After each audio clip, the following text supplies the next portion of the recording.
પોરબંદર જિલ્લામાં કોંગ્રેસનો મહિલા મોરચો વધુ મજબૂત. આવનારી ચૂંટણીઓ પૂર્વે સંગઠન સશક્તિકરણ માટે અગત્યની બેઠક.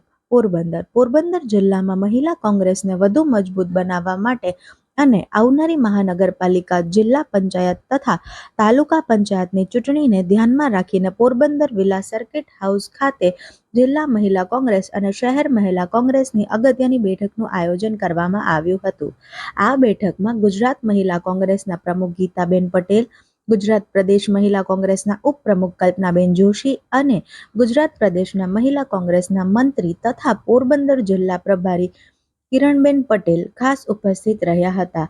નેતાઓએ બહેનોને સંગઠન મજબૂત કરવા અને ચૂંટણીમાં સક્રિય ભૂમિકા ભજવવા માર્ગદર્શન પૂરું પાડ્યું હતું. પ્રમુખ ગીતાબેન પટેલે બેઠક દરમિયાન આવનારી તમામ ચૂંટણીઓમાં મહિલાઓને આગળ આવી નેતૃત્વ સંભાળવાની હાકલ કરી હતી.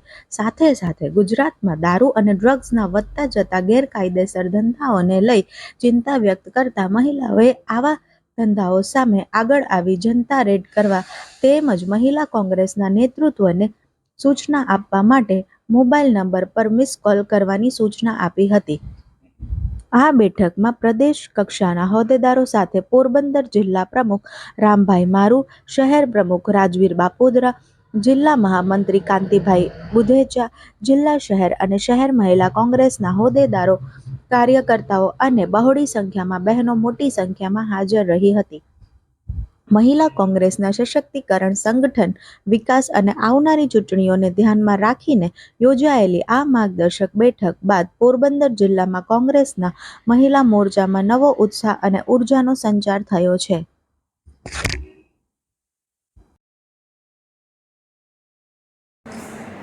અમારે પોરબંદર જિલ્લા મહિલા કોંગ્રેસની આજે મિટિંગનું આયોજન કરવામાં આવ્યું છે. આજે કારોબારી મિટિંગ સંગઠનને લઈને વાત કરવાની છે અને આવનારા સમયની અંદર જુગાર, દારૂ, ડ્રગ્સ, ચરસ, ગાંજો જે બેફામ રીતે વેચાઈ રહ્યો છે અને ગલીએ ગલીએ જેના અડ્ડા ચાલી રહ્યા છે એના ઉપર પ્રતિબંધ ગુજરાતની અંદર, આ ગાંધીનું ગુજરાત છે, જ્યારે પોરબંદર પણ ગાંધીજીનું જન્મસ્થાન છે, ત્યારે અહીંયા આ બધી જે બદીઓ ચાલી રહી છે એને નાબૂદ કરવા માટે આજે મહિલા કોંગ્રેસને આહ્વાન કરવા માટે આવી છું અને તાલુકે દરેક ગામે ગામ અમારી મહિલા કોંગ્રેસની આગેવાનીમાં આ બધા જ દારૂ, જુગાર અને ડ્રગ્સ જ્યાં જ્યાં વેચાતું હશે એના અડ્ડા ઉપર રેડ પાડવામાં આવશે અને બંધ કરાવવામાં આવશે.